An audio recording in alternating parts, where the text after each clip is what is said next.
Hello there, this is Luca with Nativevideo. Yesterday, Salesforce announced the launch of the Manufacturing Cloud, and at Nativevideo, we're super excited that our solution is configured to work within the Manufacturing Cloud and extend its functionality to include video recording and sharing directly from the mobile device of the field service engineer.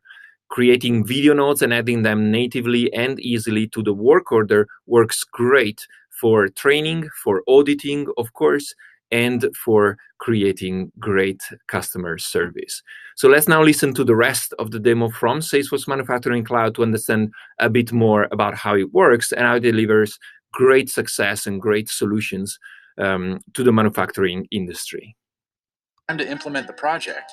Resource allocation and project management tools are available from the App Exchange and can be easily integrated with Salesforce. Service reps have access to smart insights, so they can quickly address issues like service needs sourced from connected devices.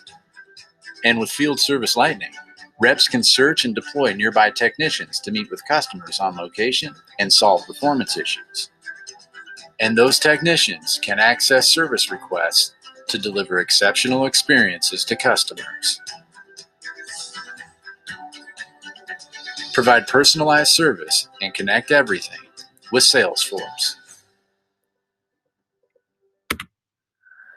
A great demo and a great way to deliver success to the manufacturing industry. If you want to understand more about how we at Nativevideo can add video to the manufacturing cloud and enable field service engineers to create great customer service with video, get in touch today. We are Nativevideo. We enable businesses and people connect in a whole new way through video.